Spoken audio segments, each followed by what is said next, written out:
Hi, welcome back, everyone. This is your friend Greedy Fanfics, bringing you another fanfiction. Today, we're diving into the first part of What If Evil Deku Got Harem. All credit for this story goes to the original author, ᴜᴘᴛᴏ-ᴅᴛᴏ. Please support them by checking out the link in the description for more details. Don't forget to give this video a like and subscribe to the channel if you want more content like this. Now, let's get into the fanfic. What the hell are you doing, Deku? You don't even have a quirk. Stay out of this. I need to save everyone despite that, Kaken. And I will not back down from my words. How did this happen again?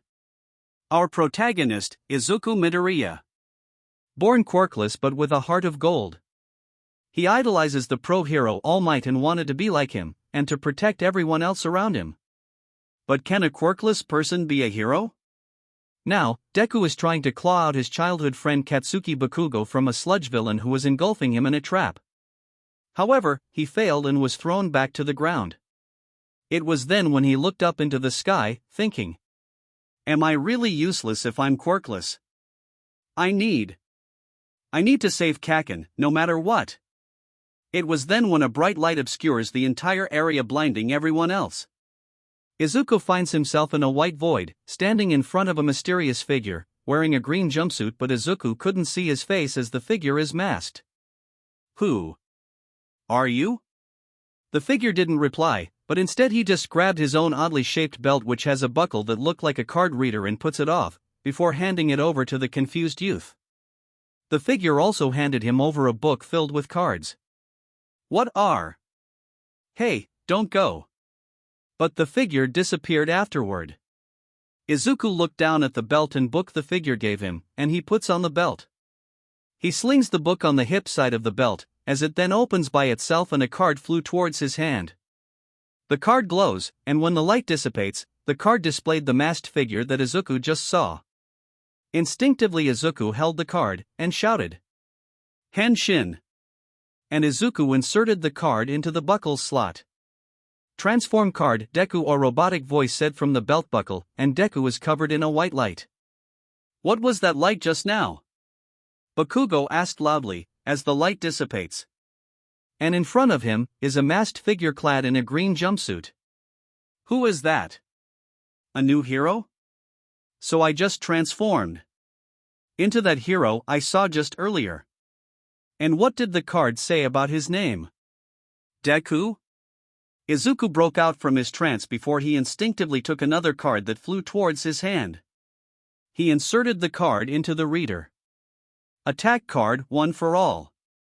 And with an instant, Izuku pumped up his fists, as electrical currents began to shroud around his body before he jumped into the air, and dived down with a kick. However, before that, a row of glowing, holographic cards show up and Izuku kicked right through the cards, his speed increasing after passing through each. His kick landed on the sludge villain, who then exploded into nothing. When the fires has ceased, Izuku instinctively returned into his normal self. Who is that just now? He just ended the villain's whole career with a simple kick. Bakugo asked, still surprised from the early attack. He felt weak, as he forcefully balled his fists. Meanwhile Izuku glanced at his attack card he just used, which fades away into nothingness. It lost its power. But then he remembered that Bakugo is still there. Kaken! Are you alright? Izuku tried to give him a hand, but Bakugo slapped it away. You're not the one saving me. Out of my way. He then walked off into the distance angrily. However, through the whole ordeal, only one person witnessed the whole event. An extremely muscular blonde man had seen it all, and he let out a grin and a chuckle. This young boy. Izuku still wondered, who was that figure he transformed into? Also, wasn't Deku his nickname given to him by Bakugo? For being quirkless and useless? Deku means useless person. Ah, there you are, young Midoriya. Izuku turned around, and there stood All Might, in his hero form. Izuku smiled, seeing his idol in the right shape, although he also didn't mind his real looks. All Might? How can I help you again? It seems that you have a good heart. What you did is what most pro heroes do during their youth, helping in any way they could. Really? I'm glad. I'm proud of you, young Midoriya. Say, do you care to explain how did you manage to use a quirk that is similar to mine? Similar to yours? Then Izuku remembered, the card reader on the belt did say one for all. Indeed, and I'm also surprised seeing you come out of the attack unharmed. The quirk can be self-destructive to an incapable person. Izuku gasped at the revelation. Do the cards somehow made him master the move that is performed? Also, he used those cards instinctively and suddenly knew how to fight despite the fact that he couldn't before. Just what is going on? Say, young Midoriya. Do you want to be my disciple? Izuku nodded quickly, and All Might chuckled. And for the next 10 months, Izuku trained with All Might. After going through intense training, All Might gave him a strand of his hair and that he had to eat it. Upon eating it, his card book opens by itself and several cards flew out to his hand. Detroit, Manchester, St. Louis, Full Cowl. And several more. After finished flipping through the cards, he was taken to ᴜᴚ-ᴟᴏ, the prestigious academy for heroes. So this is ᴜᴚ-ᴟᴏ, it's bigger than I expected. All of a sudden he heard footsteps rapidly coming into his direction, and he felt a sudden force hitting his back. Izuku nearly fell to the ground, and he looked behind to see. I'm sorry. I was in a hurry. A nervous brown-haired girl, wearing a hoodie and a blue skirt. She had fallen onto her rear after the crash. It's fine, really. I was just going to go in as well. I see. Right. Where are my manners? I am Ichiko Uraraka. Nice to be of acquaintance. She stood up and bowed shyly.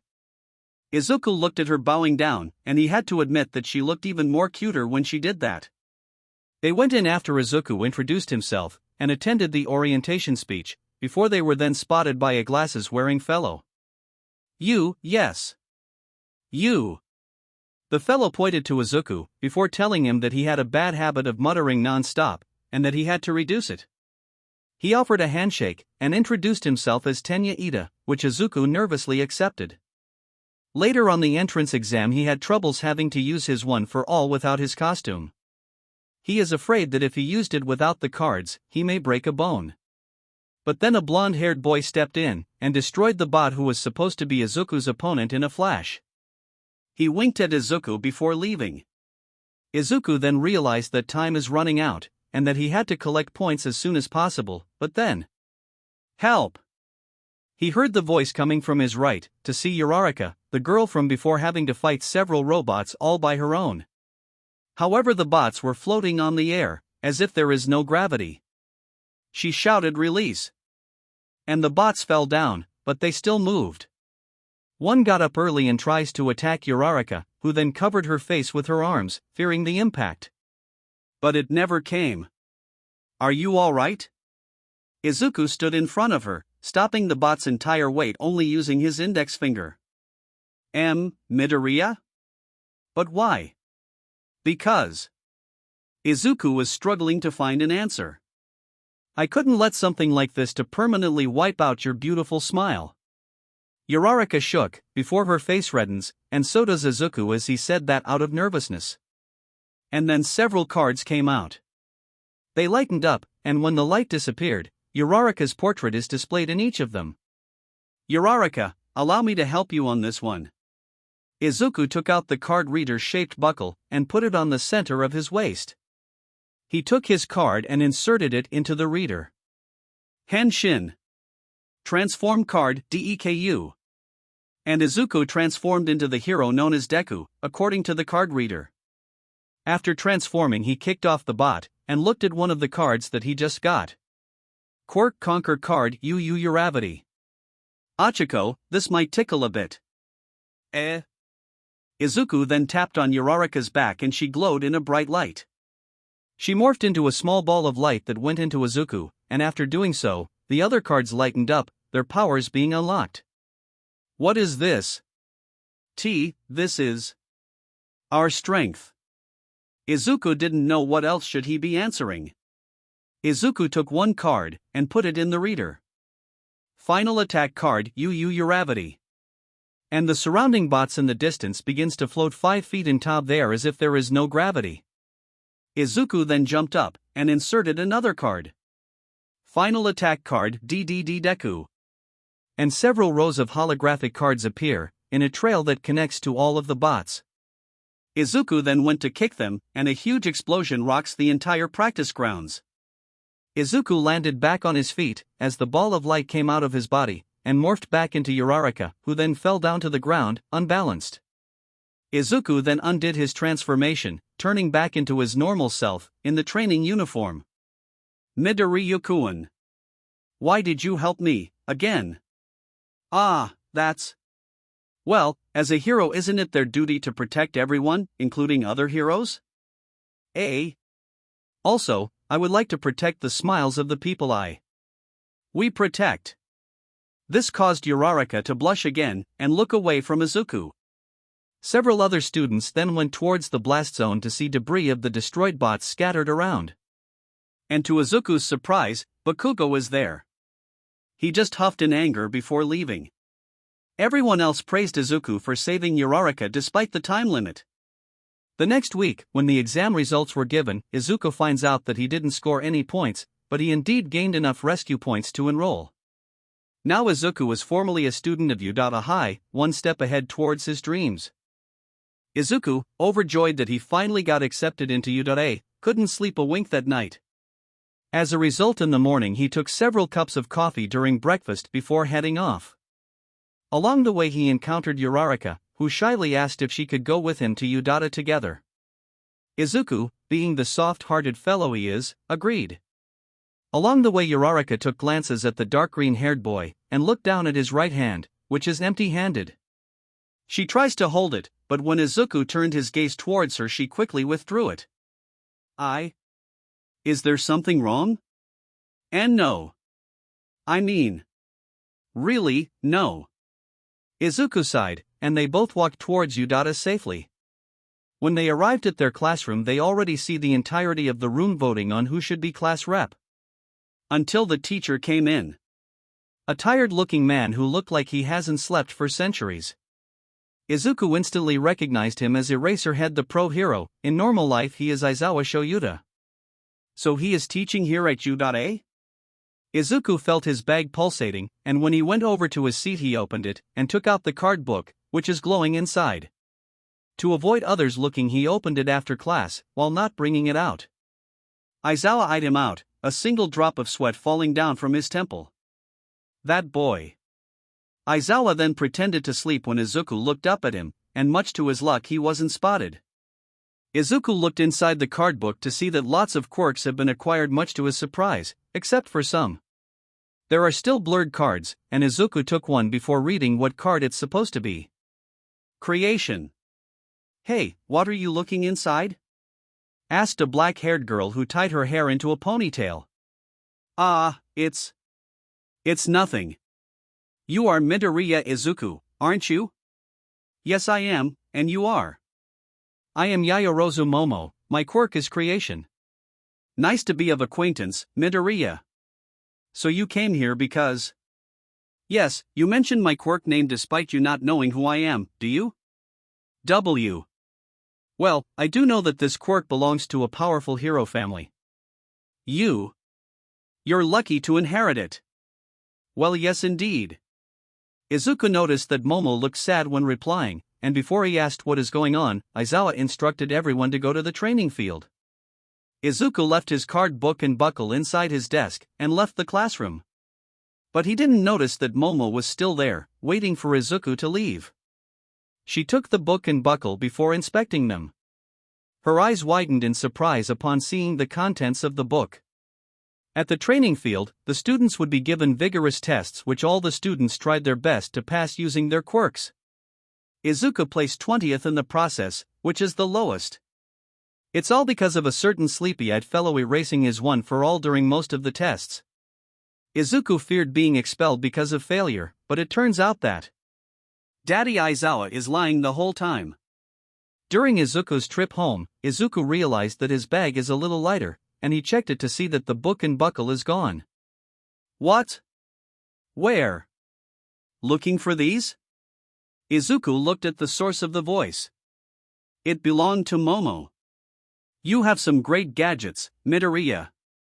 Care to explain what are these, and why all our quirks are written in the cards? I didn't know. Please don't tell this to anyone, Yaoyorozu-san. Izuku quickly knelt down to the ground, much to Momo's surprise. Such a gentle and honest fellow. She felt the heat rising up to her face before she shook her head. What am I thinking? Forget it, I was talking by myself. It was then when suddenly the ground below collapsed, creating a crater. Both of them fell inside. Izuku opened his eyes to see that Momo has been seriously injured from the fall. She couldn't even move her arms. Yaoyorozu-san. Then a maniacal laughter is heard. It came from a figure with a drill for his right hand. Caving down roads where people are walking is sure fun indeed. An unnamed villain appears before the both of them. He went over to the injured Momo and tried to strike, but was interrupted by Izuku, who grabbed him from behind and did a German suplex. However, the villain recovered from it shortly after. Midoriya. Why? Even though I stole your... You're not stealing, Yaoyorozu-san. I know you have a good heart, being a member of a great hero family after all. You are not just lucky, but you are worthy to deserve such quirk as inheritance. Momo's heart skipped a beat as Izuku then turned around to face the recovering villain. You bastard. Who are you? Izuku took the book and buckle, before placing the latter onto his waist, and the belt fastens itself around it. Izuku took the transform card and pointed it at the villain. Just a passing through hero. Remember that, villain. Henshin. Izuku inserted the card into the reader. Transform card Deku. In an instant, Izuku then transformed into his hero costume, and a card flew out from the book towards his fingers. The card turns out to be Momo's quirk creation. Quirk Conquer card ᴅᴇʟᴜ. Izuku then walked over to Momo and touched her shoulder. This might tickle a little. Whoa. Like ᴅᴜᴜ before she turned into a ball of light that went into Deku's body, and several more cards appear on his hand. Form card ᴅᴜᴜ, staff. Izuku then focused on his arm and formed a metallic staff from it. The villain went over towards Deku, who just retorted by hitting him in the jaw. I forget to mention that in my version of creation, the weapons I made are a couple of times more stronger than Yaoyorozu-san's. See, curse you. He then used his drill hand to attack Izuku, who prepared another card. Form card ᴅᴜᴜ, shield. The staff disappeared into thin air before Izuku's back then protruded, producing a large kite shield. The drill hand of the villain is unable to pierce through its diamond-hard durability, and you know what? Izuku just slapped the drill away with it afterwards, like how one would usually parry in Dark Souls. Form card ᴅᴜᴜ, blade. And Izuku conjured a short blade from his right arm, and pinned the villain down by striking the blade through his clothing, and sticks it into the ground. Izuku backflipped a couple of times before pulling out his card. Final attack card Deku. A row of glowing holographic cards then appear, and Izuku launched a flying kick through them. The villain screamed as Izuku then kicked him out of existence. He climbed out of the hole, and the ball of light, which is Momo, flew back out, and just as Izuku was about to undo his transformation, he carried the girl on a princess carry and walked away. Izuku took her to Recovery Girl, the medic of ᴜᴜ, and Momo got a quick recovery. The next day, however, well, it's already decided that Ida-san would be the class rep. But I'll be sitting next to Midoriya. But what? I also wanted to sit next to him. The whole 30 minutes was wasted by two girls arguing on who would sit next to Izuku. Even Izawa couldn't stop them as his voices drowned out by Momo's arguing. In the end, Izuku didn't sit next to neither of them, much to their dismay. Can things get any worse? He asked himself before shortly afterwards, a voice emanates not too far from him. Ribbit. You damn nerd, wake up. Izuku was awakened on his desk, by none other than that Pomeranian with anger issues. Kakun. I need to talk to you for a damn minute. What is it? Who is that hero? The one who defeated that sludge guy, decimated those training robots, and saved that Yaoyorozu. Ask more slowly, would you? Izuku yawned, and in his field of vision he sees both ᴅᴜᴜ and Momo, both holding a bento. Izuku then remembered, ah yes, I forgot to bring my food. ᴜᴜ. Midoriya. Both of them went over to Izuku's desk, with Momo kicking Bakugo in the butt, sending him flying away crashing to Shudo Todoroki, another classmate with a scar on his face and a monotone hair color. Bakugo yelled at Momo, before realizing where did he landed on Todoroki's arm, in a princess carry. What are you doing, asshole? Bakugo growled. Not getting you hurt. Never expected some angry multi-talented firehead like you would be kicked away that easily. Take that back. And they fight each other, as the ground around them became smoke clouds. Ida went over to stop them from fighting, only for him to be sucked into the fight like how a vacuum cleaner sucks down dust. ᴜᴜ. Here, you can have my bento. No, have mine. Hers is poisonous. Why? You don't have proof. They continued to bicker as Izuku covered his ears. Ever since he saved Momo that day, the both of them would often fight when they were about to give him something.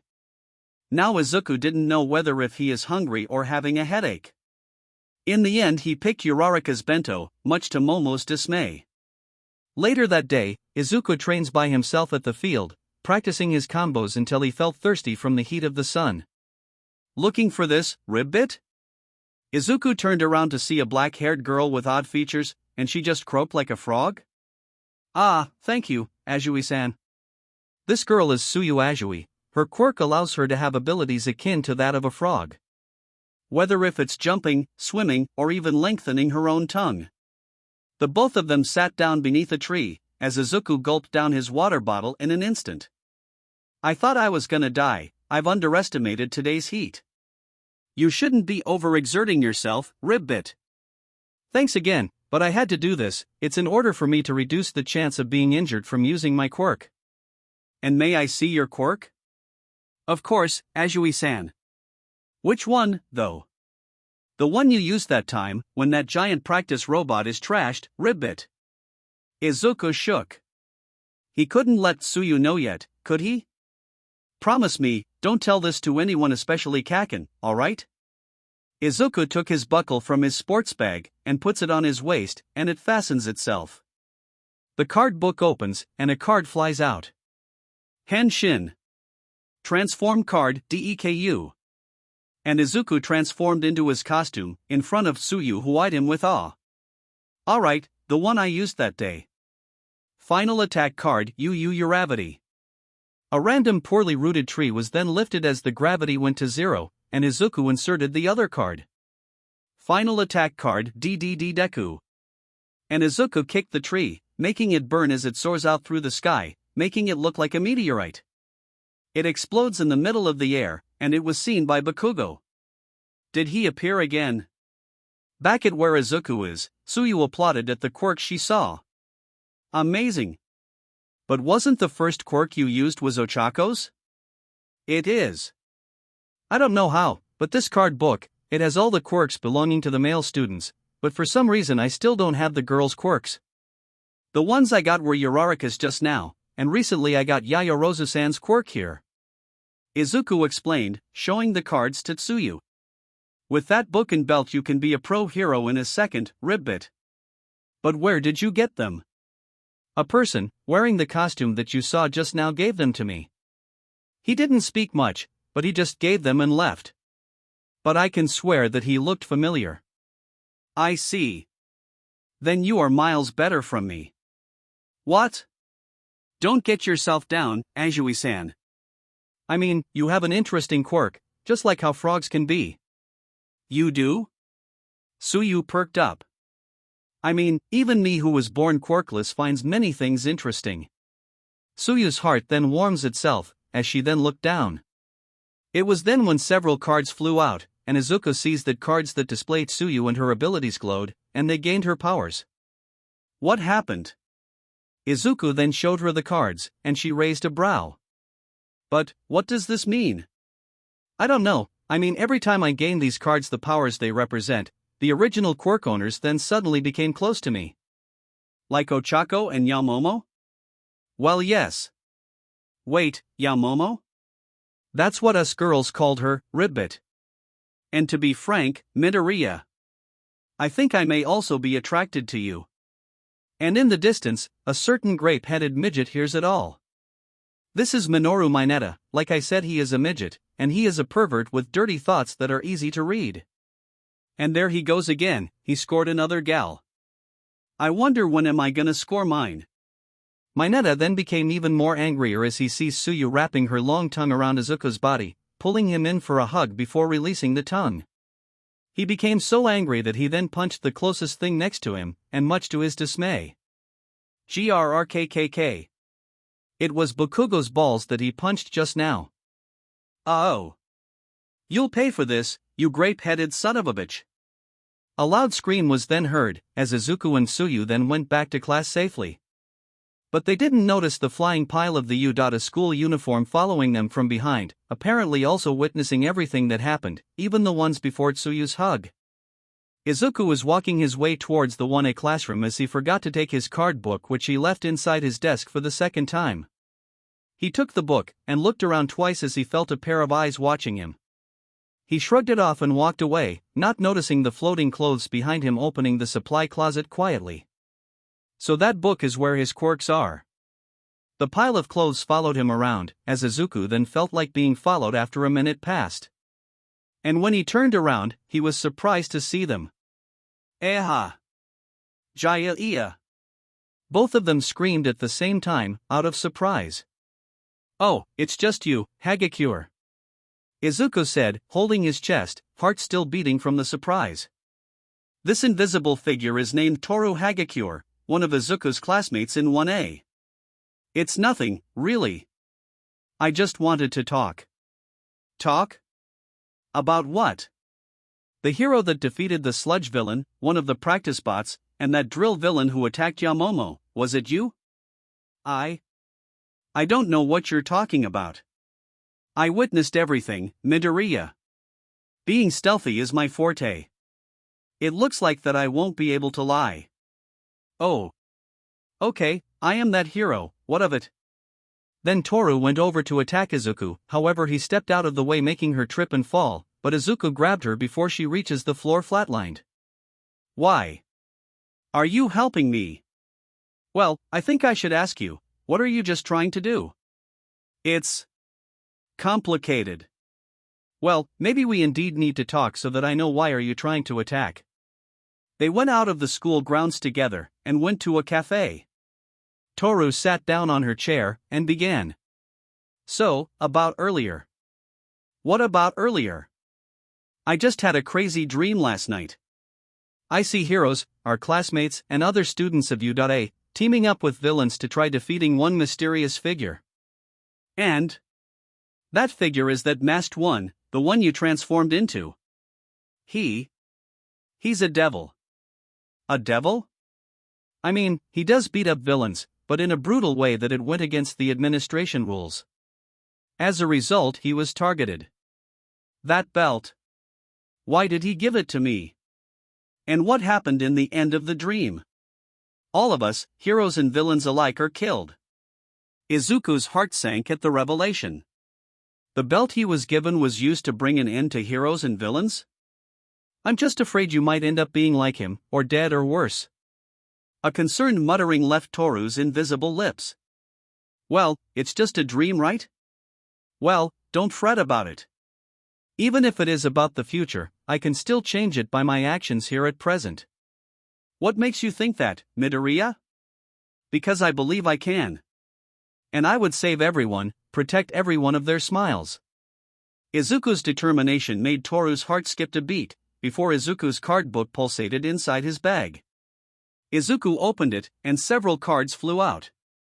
They are Toru's quirks and abilities. So, can I get you anything, Midoriya? She sounded nervous. She's also fallen for Izuku, like the previous 3 girls before her. I'm fine, I can order by myself. It feels like we are both dating, aren't we? Together at a cafe, well. You know. Toru asked. It was then when suddenly Uraraka, Momo and Tsuyu walked by. After seeing Izuku with the invisible Toru, they barged into the cafe, took a couple of chairs and sat with them. Midoriya, can I get you anything? The 3 of them asked in unison. Can things get any worse? However, in the table behind where Deku and his harem is sitting, sat a blonde-haired boy, an angry look on his face as he heard everything that Izuku and Toru have been talking about. Bakugo has finally found out, Deku was the masked figure back then. He couldn't wait to test his strength against his supposed-to-be childhood friend he bullied all the time back in elementary and middle school. Izuku headed back to the school grounds, and is on his way to the training grounds when he sees a familiar figure back facing him. Kaken, what are you doing out here, this late? Damn nerd, fight me. Ha? What are you saying, Kaken? I said fight me. Izuku shook. Did Bakugo really ask him to fight? Izuku puts on his buckle, and pulled out the transform card. I guess you already knew, Kaken. Of course I would know, you couldn't hide it forever, idiot. Henshin. Transform card, Deku. After transforming, Deku puts on a fighting stance as he faces Bakugo, who cracked his knuckles. Let's go, damn nerd. Attack card engine boost. Izuku puts a card into the reader, and he moved in double speed, dodging Bakugo's charge, making him miss, blowing up the air in front of him. And without warning, Bakugo was sent flying by 2 hits from nowhere. It turns out that Izuku had used Ida's quirk to double his speed into that of a high-speed engine. Time out, the buckle's AI said, and Izuku returned into normal speed. So that quirk card has a time limit. Izuku said to himself, as the card reappears inside the book. He takes another card and inserted it into the reader. Now let's try this. Form card. Bakugo noticed that he uses a card that had Momo's portrait on it, and quickly moved towards Izuku ready to blast him away before he makes a shield, but... Creati, block. And Izuku shot Bakugo out of his tracks, sending him back to the ground, holding the gunshot wound. Are you alright? Support card, recovery. In an instant, Bakugo's wounds heal up, and he looked up to Izuku before standing up and walking away angrily, not being able to land a single hit to the person who he thought is useless ruins his pride. The next day, Aizawa would give them their next training. One team is to defuse some sort of fake nuke while the other act as villains to defend it. In order to join the training, Izuku's mother Inko made him a handmade costume, one that looked nearly similar to the costume which Izuku transformed into. However, this set lacks the large white bracers, and uses a normal red belt. Izuku was teamed with Uraraka, although he blushed nervously when Uraraka came up to him and happily announced that they're in the same team. During the training, Izuku would encounter Bakugo again. The both of them fought, although Izuku avoided using his card, not wanting the rest of the class to know his secret yet. Why didn't you transform, idiot? We are being watched. I don't care about that, damn nerd. Just use one card. One card. Alright then. Izuku sighed, before he threw a smoke bomb he had crafted at home to the floor, before taking the card. He transformed into his other costume, and inserted another card as Bakugo dashed forwards. Attack card, invisible. Then Izuku vanished from sight, making Bakugo look around for him, only for him to receive a chop in the back of the neck, by Izuku, who undid his transformation just in time as the smoke ceased. Sorry, I couldn't risk it, Kaken. Damn nerd. Don't belittle me. He stood up, and prepared to blast Izuku into next week. A powerful explosion fills the hall, however when the smokes fade, it turns out that Izuku caught Bakugo's arm, and the blast only damaged his costume. Detroit Smash. Izuku then uppercuts Bakugo, sending him up, and destroying multiple floors in the process. And in Izuku's vision he sees both ᴅᴜᴜ and Ida falling down from the great height. Having no other choice, he quickly transformed back and used his card. Attack card Engine Boost. The engine boost increases his speed as he appears to be running up on the walls, grabbing both Ida and ᴅᴜᴜ, putting them to safety, before going towards the fake nuke and securing it. Afterwards he remembered that Bakugo was still hanging on the ceiling, his head buried through the hard surface, and he tries to get himself off until he uses his quirk to blow the ceiling, causing him to fall down. Izuku, Ida, and ᴅᴜᴜ caught him, cushioning his fall. They took Bakugo to the infirmary, along with Izuku himself, to get his arm fixed from using Detroit Smash. However, despite all this, you'd think I would have some sort of respect towards you. You're just damn lucky, damn Deku. He muttered on the infirmary bed, staring ᴅᴜᴜ and Izuku as he said those words in a cryptic tone. The teachers who were watching their progress were surprised at Izuku being able to save everyone within a minute's notice. One of them, an adult woman with dark hair, licked her lips looking at Izuku's exposed face as his mask crumbles. Izuku is in the middle of finishing a written assignment for modern art history class, receiving looks from the girls who had been smitten on him previously. The girls noticed each other's gazes on him, and begin to turn into glares. Even Izuku felt cold from Toru's invisible eyes. He looked over to the desk of Kamen Rider Decade, who was trying to peek on another's worksheet until suddenly a whip is lashed onto his desk. Kamen Rider Decade, you're getting a 0. You may leave the class to grieve over it.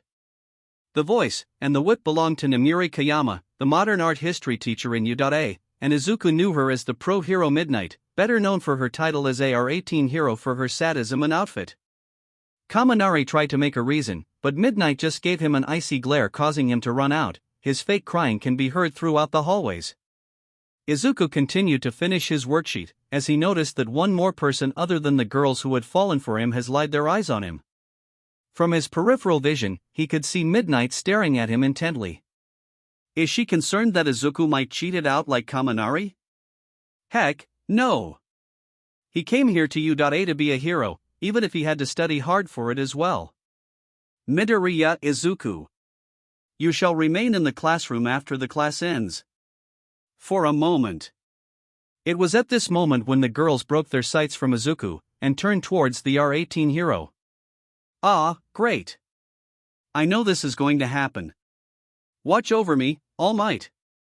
Elsewhere, All Might sneezes as he put a chess piece into its next move. He is playing with a mouse-like humanoid, who is the principal of UA, Nizu. My, is there something wrong? No, it's nothing. Must have been a breeze. Back at Izuku, he remained in the classroom after everyone else had left. So, Midoriya Izuku. Right? Also known as Deku. You. How did you know my identity, sensei? The costume Deku wears looks exactly the same as what you wear, but more advanced. Too bad the other students couldn't notice it. You should know this, bad boys shouldn't be cheating during the hero test yesterday. By using those gadgets you hid. She dug into the desk, and took out the buckle and book. Please, give them back, sensei. I am afraid you are in no position to make demands, Midoriya. I'm just going to play with these for a moment. She opened the card book, and made an intrigued whistling. Here's my quirk. But why is the card gray, unlike the others? It still hasn't gotten its power yet. I couldn't use it. Do tell me, how do you gain power for the cards? I don't know. The boys' quirks got powered up when I first met them. As for the girls, I just had to talk to them, and then they would suddenly have a red face, then. Ah, now I get it. You seduce girls to get their quirks. Of course, wait, sensei. It's not that. Some of them were in trouble before, and I helped them. That's all. You sure are interesting. The card on Namiri's hand then glowed, and much to both of their surprise it has gained color. And a cutie. To top it off. Maybe you need to visit me at the office sometimes. What? But aren't student-teacher relationships forbidden? It won't be a problem as long as nobody knew, right? She then gave his buckle, card, and books back before leaving. Oh yeah, tomorrow you're going to USJ, right? Do your best, boy. Izuku still sat there. He couldn't process what is exactly happening as of now. But he do know that he might get even more experience at the USJ. He looked at his buckle and book, and left the classroom. All Might has been inducted into ᴜᴚ's faculty, and everyone had to distance themselves from the press, who were later repelled thanks to the ᴜᴚ barrier, which is just a high-tech gate. Today is also the day that Class 1A would be brought to the USJ Dome for further training, assisted by the pro hero, 13. Everyone listened to Aizawa's instructions, save for two blonde buds, one whom is an angry multi-talented Pomeranian, and the other is a literal walking power bank with low academic skills. However, later on a black portal opens and everyone begins to ask if this is part of the test or not. Too bad, it's real. Izuku, who was left behind after he forgot something, rushed into the dome and noticed the oddity inside. He puts on the buckle, and inserted the card to transform. Transform card, Deku. Afterwards he ran inside, and towards the group. Everyone! What is going on around here? You are. Well, villains, real villains are attacking the dome. You've gotta help us. ᴜᴚ pleaded, and Izuku nodded.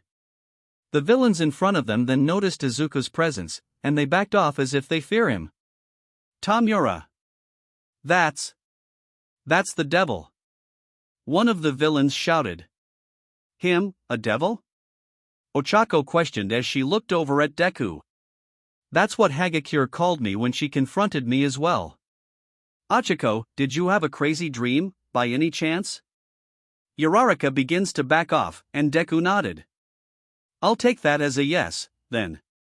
It means whatever happened in the future caused me to make you all, whether you're heroes or villains, to turn on me. Deku then readied a card, as the crusty-lipped ᴜᴚ chuckled. He's the devil. He doesn't look like much. Who are you, brat? Just a passing through hero, remember that. Attack card, blast. Deku then pointed his right arm towards the villains, and a blast of homing bullets flew out from his gauntlet.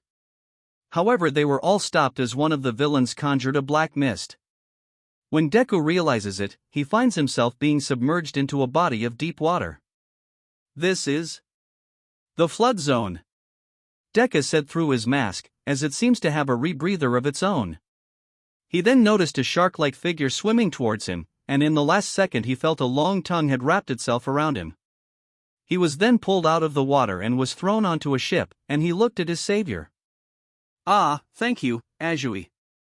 Please, Midoriya. Call me ᴜᴚ. All right. However, they heard screaming coming from a midget about to drown in the water, and the shark villain is not far from him. It's Mineta. They had to help him, even though his ethics are questionable. Izuku looked at his card book, and as he think a card flew out. He then inserted it inside the reader. Quirk conquer card ⴅᴜᴜ. This might tickle a little. ⴜᴜ. Tsuyu croaked as Deku suddenly slapped her in the back. Like both Ochako and Momo, she turned into a ball of light that went inside Deku's body. Deku then proceeded to insert another card. Attack card, frog tongue. The mouth guard on Deku's mouth opens a little, and a long tongue flew out from it, which grabbed Mineta by the stomach and pulled him out of the water, sending him to crash onto the ship. Oh wee. Be more gentle next time, Tsuyu. Stay there. Deku replied as he put another card into the reader. The shark villain jumped out of the water lunging at them, showing its fangs.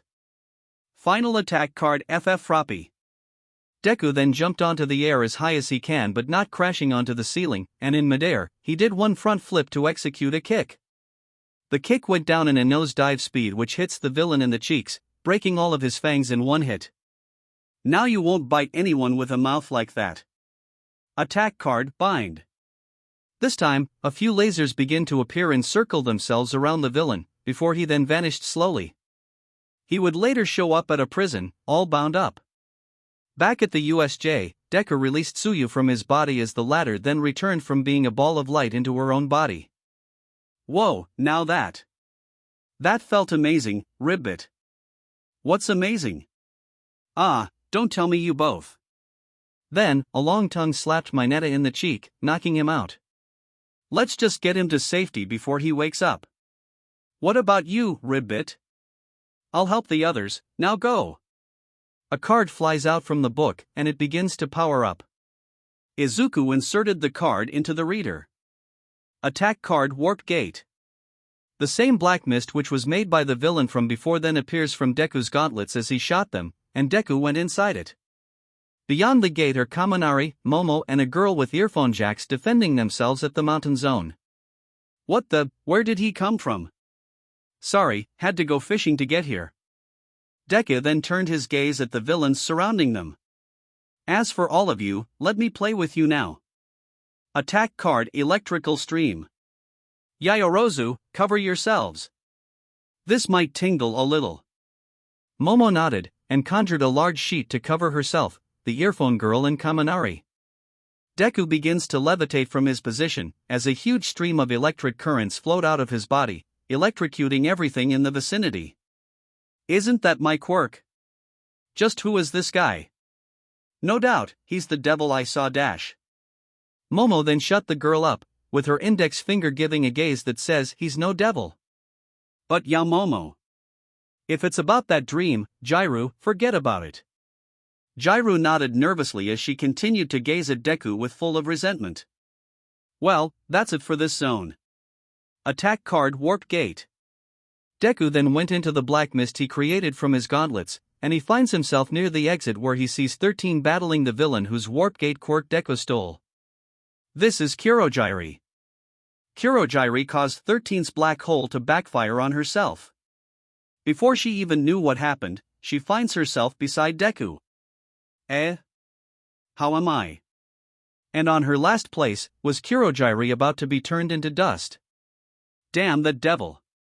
He stole my quirk as well. He then created another gate to transport himself out of harm's way. Now go and call the cavalry, if you could. I've sent Ida already, they'll be here soon. Good to know, then. Attack card ⴅᴇ.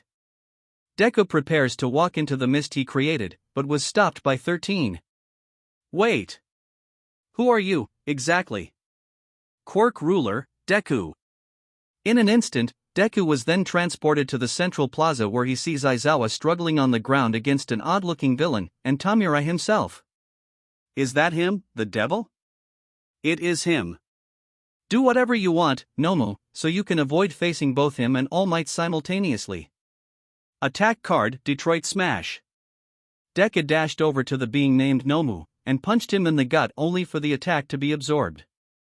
Ha! So this thing is built to withstand one for all? Interesting. Oh, a quick learner. As expected of a devil. But you're just blabbing like the mongrel you are. I just need 10 seconds to fight with you. Attack card engine boost, Recipro. A voice of an engine begins to roar, as Deku went into a Mach 9.6 dash, attacking Nomu from different sides as he whizzed past him. Nomu was unable to keep up with him due to his huge stature. Unlike Ida-san, in which this attack would make him forcibly accelerate, which is full of risks. This card allows me to move freely without any risk. Oh. Honor, damn you, Deku. The artificial villain shouted, as he felt his strength fading from having to withstand the speed and power of Deku's attacks. And before Deku lands the final blow, a figure appears and punched Nomu in the stomach, sending him flying away. All Might. I am here. Sorry if I'm too late, young Midoriya, Deku. You knew? Ha! Everyone should have known, judging by your color of choice. But they're too oblivious to notice. Well, thank Tokusatsu logic for that. Deku's sweat dropped. Deku then looked to see Tamura tearing up. So even a crusty-lipped degenerate can cry? What a surprise. Beside him, a portal appears and Kurogyri walked out from it only to fall down on his rear at the sight of Deku and All Might in front of him. I came at the wrong time, did I? Yes, dead wrong. Now what shall I do with you both? Shall I cook you up a little, half done? Or well done? Deku asked, as he pulled out a card with the face of Todoroki Shudo on it. Both Tamura and Kurogyri took a step back slowly, as Kurogyri created another warp portal so that both of them can escape. Deku turned his gaze towards All Might, and told him, "Please do not tell the others about my secret." Before warping away with the warp gate card which transported him to where Achiko is, and he undid his transformation just in time as the other teachers burst into the building. "Wait, so where's the enemy?" one of the teachers, Ectoplasm, asked. I was sure there was this guy who shot black portals at me. I am serious, sensei. Ida tried to tell the teachers. All of them are in confinement already, if you're asking, sensei. Izuku said, trying to not giving the facts away. All of them bought it, except for Midnight, who already knows who is the sole hero responsible. A small smile crept up on her face. However, amidst all that, Izuku didn't notice the girl with short black hair and earphone jacks peeking at him from behind a corner. Her gaze is full of resentment as she saw who was behind that mask. Nobody knew who that hero was, who single-handedly beat the villains back at USJ, except for a select few. One of them includes a black-haired girl who uses earphone jacks to attack. Now she is gazing at Izuku Midoriya with full of hatred as she wrote down notes during class. However, she could not do anything in the middle of the class. She doesn't want to get in trouble. And so she waited for the opportunity, which is during the end of school for the day. Everyone else has packed up their belongings and went home except for Izuku and her. Midoriya. Ah. Gyru, isn't it? I see we're not familiar as of yet. I am Gyru Kyoka, and I have a question for you. Go ahead. Izuku doesn't like where this is going. Do you know who is the masked hero that saved everyone back at the USJ? What? I mean, I don't know what you're talking about. Don't spew nonsense. I saw you undoing your transformation. I guess I really couldn't make it stay a secret for long, huh? Yes, I am that hero. What? Why are you asking that for?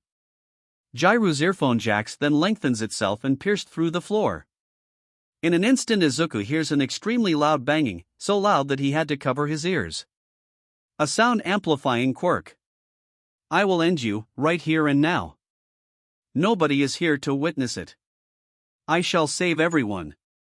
Gyro stated her motive as Izuku knelt down onto the floor. Gyro closes her distance to Izuku, hands ready to choke the life out of the poor cinnamon roll. The earphone jacks unplugged themselves from the floor, and as Gyro was centimeters away from him. Transform card Deku. Izuku turned into Deku, and quickly warped himself away using the warp gate card, which infuriates Gyro. She was so close. Gyro walked her way home, listening to some punk rock along the way. She sensed that she was being followed, and she turned around to see a couple of unnamed villains readying their weapons. Why here of all places, and time? It isn't even night yet. Gyro then plugged her earphone jacks into the ground, trying to amplify her heartbeat, just like what she did with Izuku earlier. However, the villains didn't flinch. It turns out that they are wearing earplugs to counter Gyro's attack. Gyro ran away, until she stumbled upon a dead end. She turned around and leaned into the wall with fear. The villains are about to lay their hands on her when a gunshot rang through the air. Era. What do we have here? Some bad boys trying to do lecherous things to an innocent? All of them looked up, to see a long-haired girl wearing the ᴜᴚ uniform. Who on earth is she?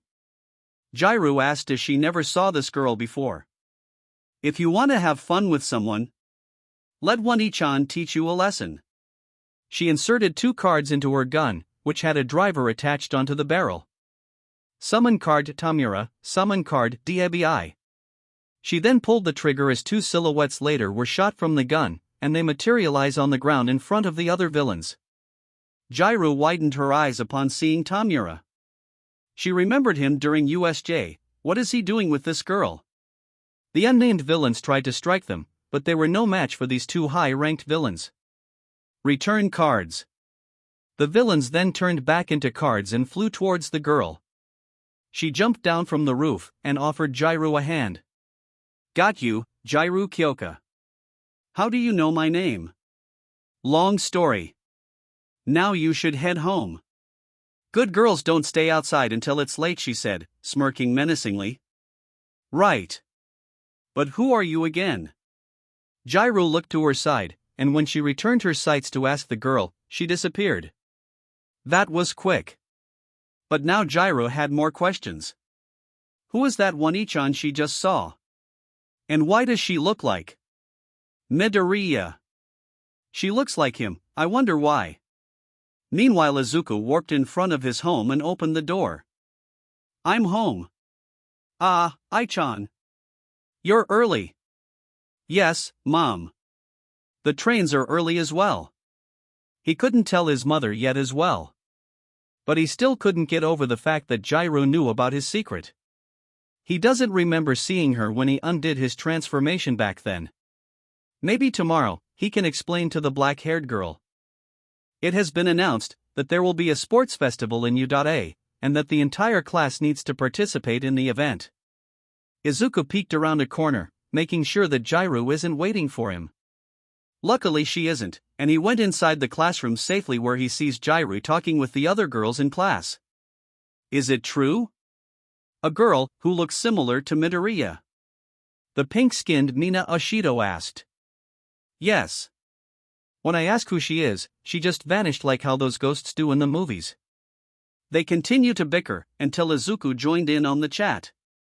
Good morning. What is it about a girl who looked like me? It's none of your business. Ģiroū spat out. Ģiroū. Momo called out, in a scolding tone. Alright. So it's like this. Izuku widened his eyes at the story that Ģiroū had told him. You're saying that she uses cards as well? But they're for summoning people instead of using their quirks? Yes. Remember that crusty-lipped villain we encountered back at USJ? For some reason, she was able to summon him. Who is this girl? Izuku asked mentally until Ģiroū snapped him out of his trance. We still need to talk. After school, like yesterday. This again, Ģiroū? I mean, please. I don't know if I can change what would happen. Maybe I should have been trusting you. The school day went on as usual, and this time Ģiroū follows Izuku on his way home. Why are you following me? Making sure you don't murder some villain, it's against regulations, you know. I told you, I won't. It was then when a group of villains appear on the street. Oh great, at a time like this. They like to target students these days. The both of them ran away until they got into an alleyway and hid behind a dumpster. So, what's the plan? I'll transform. I can give you time to escape. Henshin. Transform card Deku. Izuku transformed into his costume and swiped his hands before standing up and charging the villains, single-handedly defeating them with his fighting skills. He turned around to see Ģiroū being blocked by a group of other unnamed villains, ganging up on her. Ģiroū, duck. Attack card Blast. With a blizzard of homing bullets, the group that blocked Ģiroū were all knocked out as she crouched down to avoid getting shot as well. That was dangerous. Why are you helping me? Meddling with situations like this is what a hero do, right? You tried as well during our meeting yesterday. You tried to end me, so that the future you saw in your dream can be avoided. You cared for those people who died there, and that's what made you a hero at heart, Kyoka Ģiroū. Ģiroū's face reddens, before a card then flew from the card book and onto Deku's hand. Some of the villains that were knocked down got back up, and Deku quickly put the card into the reader. Quirk conquer card ɪირᴛᴏ. Ģiroū, this might tickle a little. Ģiroū turned her gaze back towards Deku, who slapped her in the back. Whoa, wah! Ģiroū turned into a ball of light, and went inside Deku's body. He pulled out a card, and inserted it into the reader. Form card, Creati, custom. With Momo's power, Deku conjured a pair of taiko drumsticks, and a huge drum. Another card then flew by itself into the card reader. Attack card ɪирᴛᴏ. From the rabbit ear-like parts of Deku's mask, a pair of earphone jacks sprouted out, and attached themselves into the drum before another card flew into the reader. Final attack card 괂ᴜᴜᴜᴜ. With that, Deku then struck the drum with the taiko sticks, which caused a shockwave to surge in the bodies of the villains in front of him. This version of the earphone jack quirk can be used by the user to choose targets rather than attacking an area of effect. In this case, he targets the villains. Deku. The villains begin to kneel down, as Deku then increases the volume of his drum beatings. Tradition. Deku continues to beat the drums amplified by the jacks, this time with a more gentle beating. Green. And with the preparation of a final beat, few lasers begin to appear, about to bind themselves around the villains in front of them. With all his strength, Deku struck the drum for the last time. Bind. The lasers bind their targets, before sending them to a nearby prison for confinement. Once again, the warden is surprised to see bounded villains in front of him. All of them look like they were suffering from an ear rape. As Izuku undoes his transformation, ᴅᴜ floated back out and returned into her own person. Now that's one experience I'll never forget. Thank you, Midoriya. Anytime, ᴅᴜ. With a happy grin, he said. A grin that causes ᴅᴜ's heart to skip a beat. Izuku then looked at his watch, before running off. I need to go home now. Mom's gonna scold me if I'm late. Alright then. ᴅᴜ turned around, still blushing and her heart beating rapidly. Is this what the other girls felt when Izuku made them fall for him? Wasting no time, ᴅᴜ then headed for her home. In the distance, a certain pinky girl witnessed it from behind a corner and grinned. So that's how he unlocks powers for the cards? I think I should make my move tomorrow. A loud scream of agony rang throughout the small alleyway, in the dead of night. The figure of Dabi just rendered someone immobile after burning the opponent with his blue flames. I guess, ᴜᴜ-chan should now confiscate your quirk. A feminine voice said behind Dabi. The feminine figure then forcefully grabbed the victim by the head, and sucking out his life energy. And Quirk. Another villain dead. The next day, Izuku was looking at the recent news through his phone. More villains are found dead with no life fluids in them.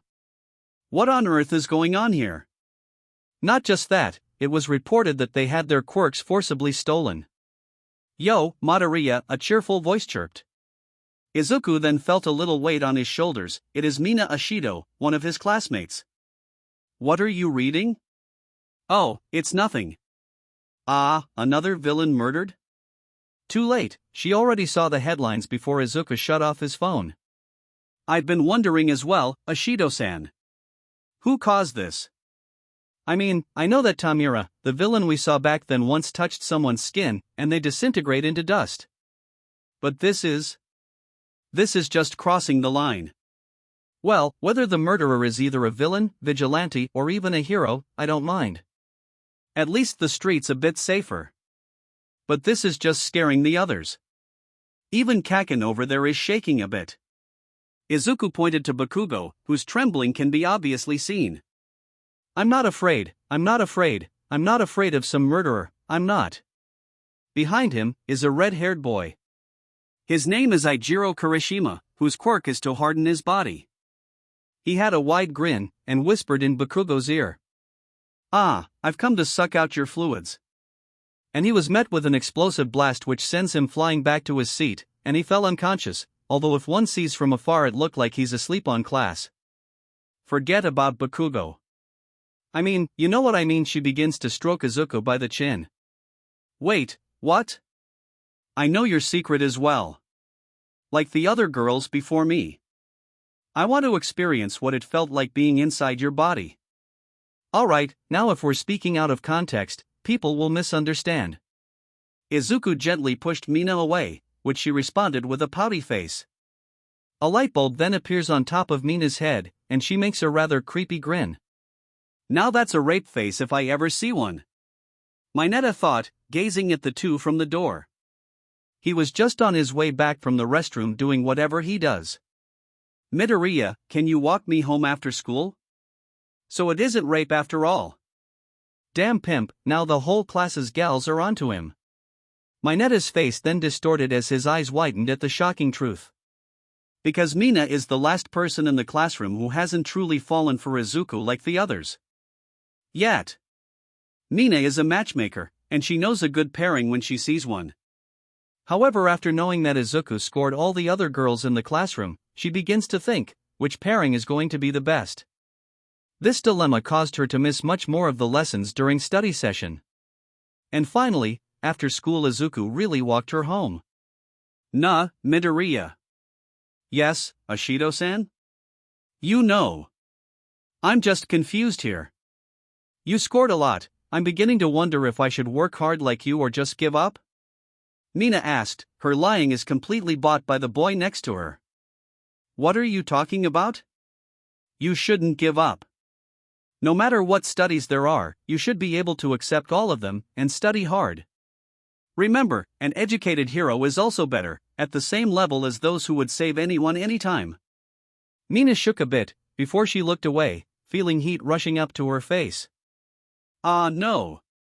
I think my acid's leaking from this heat. Anyway. It's rather quiet, isn't it? I mean, some random villain doesn't ambush us along the way this time. Now that you're talking, it is rather quiet. Too quiet, in fact. Izuku said, pulling out his card from the card book.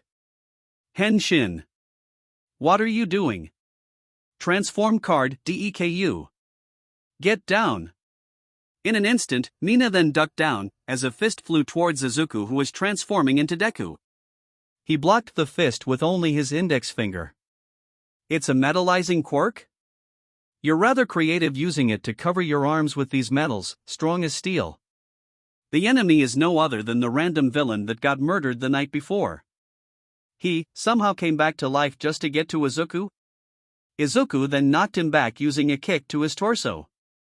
A card then flew out, revealing that it has gained its power.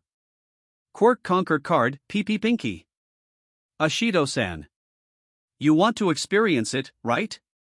This might tickle a little. And with no hesitation, Izuku slapped Mina in the back, and she turned into a ball of light which goes into him. A few more cards then flew out. The metal villain recovered, and tries to charge at Deku again, who inserted another card into the reader. Attack card Acid Shot. Meanwhile, at another location is a group consisting of Bakugo, Ida, Mineta, and Kaminari facing a rather beautiful girl wearing the U school uniform. So she's the culprit. She needs to be taught a lesson for breaking the regulations provided by the. Yeah, Four Eyes, stop your speech and let's get this done already. Mineta and Kaminari readied their quirks, as Bakugo and Ida approached the girl slowly. Era? You're approaching me, boys? We couldn't beat the crap out of you, if we don't get any closer. Bakugo replied. Well, face these first. The girl pulled out a gun, and puts in a couple of cards. Tenya, Grape Juice, Ground Zero, Charge Bolt. And she pulled the trigger as 4 holograms then appeared, whizzing around in front of the 4 boys.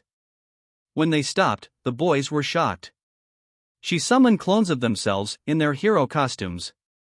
What is this crap about? Sending us against us. Good old Katsuchi, always explosive even in person. You're making ᴡᴇ'ʟ blush. Shut your mouth, damn whore. Bakugo charged first, trying to land a fist on the girl, but was blocked by his clone, who then punched him with a blast. Back at Deku, he sends the metal villain flying to a wall, his body melting slowly due to the acid that had sprayed him. Mina flew out of his body, and with a moan she turned back into herself. Now that was like heaven. Now for the grand finale. Final attack card Deku. Deku then raised his right arm pointing towards the leaning villain, as a row of holographic cards then appear. And with a grunt, a green blast shoots out of the gauntlet, phasing through the cards, and hitting the villain. The villain screamed, before he glows in a white light, turning into a card. The card flies away, as Izuku then walked Mina home, not knowing that Bakugo and the others are still fighting. Back at Bakugo, however, the group has finally defeated their clones somehow, and their clones turn into cards. Mineta knelt down, exhausted from all the fighting. No more summoning this time, thunder tits. Minato taunted. Looks like it's just you now, murderer. You are under arrest for violating the administration's regulations, Ida said. The girl just smiled, her eyes half open. Kaminari readied his electricity, and ran towards the girl attempting to land an electrocuting punch, but not until she puts a card into the gun's attached card reader. As a result, the punch hits an invisible wall in front of her. Arrest me? Oh, Ida-chan. Always following the rules, are we? I am not the easy type to be arrested. A bright light then blasts Kaminari off from her, and when the glow dissipated, her new form emerges. She looks nearly similar to that masked hero who has been saving people lately, save for the white linings instead of black, and blue eye visors. She also had a cape that splits into two, making it shaped like a stag beetle's horn. How do you like ᴜᴘ-ᴛ's true form? Even All Might fears this form in my world. Your world. Just who are you? Minato asked. I am Midoriya Izumi. Quirk sniper, wanted for murder in my world, worth 1 trillion yen. Now, Ida-chan, what shall you do now? Bakugo shouted a battle cry, and charged ahead. Wait, Bakugo. Bakugo tries to punch Izumi, but she caught his fist effortlessly, and his quirk somehow failed to do its job. Nice gauntlets, Katsuchi, did your boyfriend give it to you? Izumi then pulled Bakugo's arm, forcefully, inviting a gasp coming out of Bakugo's mouth. She spun him around, and forcefully bended his arm 180 degrees, until the sound of bone cracking is heard. Bakugo screams in agony, as she refused to let go of him. Look at little Mitsuki Jr. Gonna cry? Bakugo continued to scream as he felt a fiery heat on his back, and he knows what it is. His own explosive quirk. He was then sent flying back towards the group, with a gaping hole on his torso. Bakugo stopped breathing, and his eyes are closed. Bakugo! The other three shouted, and when they checked him for pulse. They were lucky. They just need to get him to Recovery Girl in time. That thunder tit. Minato growled, as he then threw a couple of his sticky balls towards Izumi. Kaminari helped by imbuing the balls with electricity, and Ida charged ahead with his engine quirk. However, Izumi easily dodged the balls, and caught Ida's fist, twisting it and throwing him back to the other two. She then whizzed past the group, as they got up from the ground. Izumi! You! Ida tried to yell. It's over. It was then when suddenly sparks of energy blew up from beneath the ground, knocking out Minato and Kaminari in the explosion, while sending Ida flying to a wall. ᴜᴘ-ᴛ shall let you little cuties live for now, just remember never to interfere with my actions ever again. Or there will be a more severe punishment. She laughed maniacally as she walked away. Ida screamed in pain and defeat as she left the broken group. Ow. Sorry, Katsu. Bakugo's father, Masaru, distanced his hands away from Bakugo, after putting on his cast. Damn old man. You know this hurts like hell, right? I know. I still know how painful it is to have a limb dislocated. Just my goddamn luck, the sports festival is a few days away, and here I am with a broken arm. I don't want to be a Deku, like that damn nerd. As Masaru tries to calm down his angry Pomeranian son, Minato just spent his time on his patient bed reading magazines, drooling at the sights in front of him.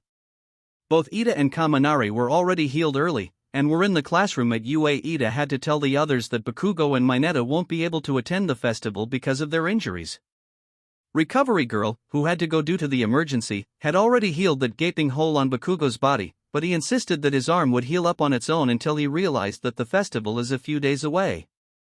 So, who attacked you? A girl, long green hair. I mean, she looks absolutely similar to Midoriya there. Jairu widened her eyes when she heard that. That girl caused Bakugo to be hospitalized? She went over to Ida and asked him. What's that girl's name again, Ida-san? Midoriya Izumi. The whole class froze, including Izuku himself. Never in his life he knew of a relative named Izumi. Could this girl be stealing his family name to bring fear and shame upon it? The whole class calmed down after a moment of suspense, and went back to their usual chatting time before Aizawa walks in. Deku. Eh? Why? Why are you calling me that, Ochiko? W. Wait, it's an insult? It is? Well, you know the meaning.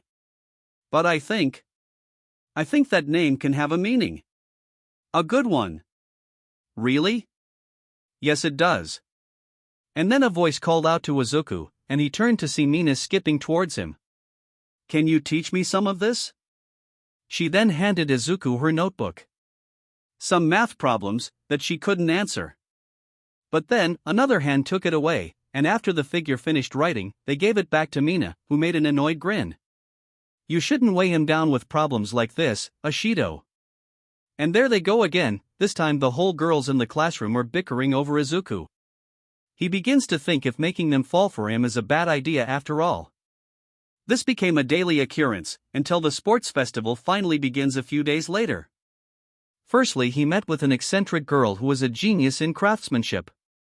ᴄᴟᴟ, and upon meeting her, one of the cards automatically activates, which is her quirk, Zoom. Perhaps he can use this quirk to be worthy later on. It was Izuku who made the opening words, since the hand-picked candidate Bakugo is absent due to injury. The first race is an obstacle course which Izuku could pass with little effort using his strength and surroundings. This resulted in him getting the most highest score to be captured in the cavalry battle. During the cavalry battle, Izuku barely got the victory and he advanced to the finals, which is a one-on-one tournament. At first his opponent is Hitoshi Shinso, whose quirk is to brainwash people. He barely won, and in the next round he faces Shudo Todoroki. Before the match he met Todoroki's father, Endeavor. I am not All Might, and Todoroki isn't you, Endeavor. We become our own person, without being bound by anything.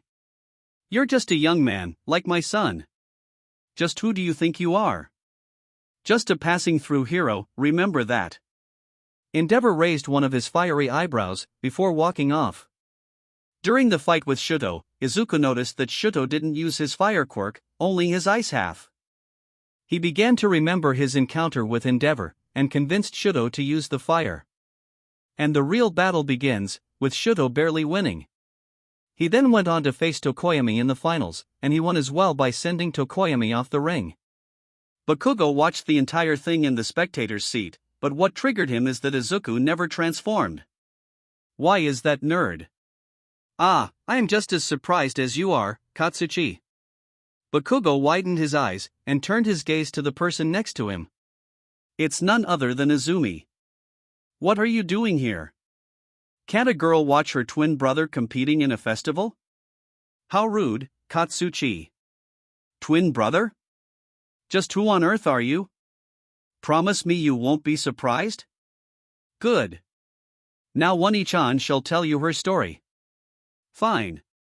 ᴂᴟ-chan is from another world, one that is already in disarray. Say, do you have a crazy dream where everyone including you died? Bakugo nodded.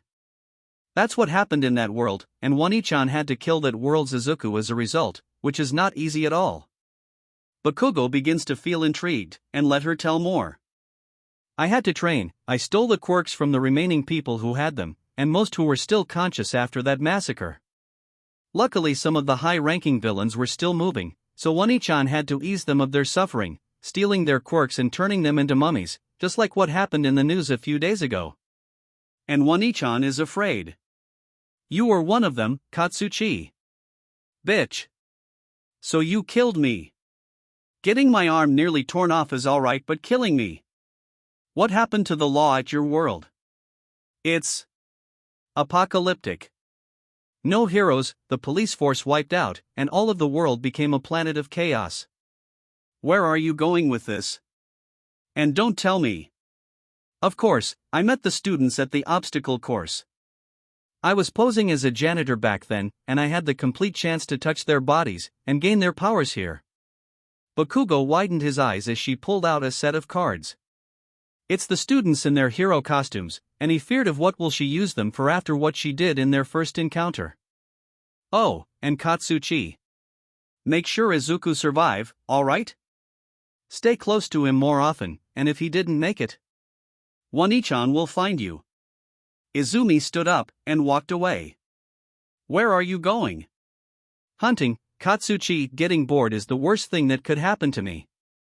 Bakugo remained in his seat, shaking. He then looked as the winners received their medals for winning in the top 3. Shuda won first place, Tokoyami in the second, and Izuku was the third. Later on, Tenya had to visit the hospital after he received a call. It seems urgent. Tenya visited his brother at the hospital, and upon hearing that he can no longer fight because the hero killer, Stain, had caused it.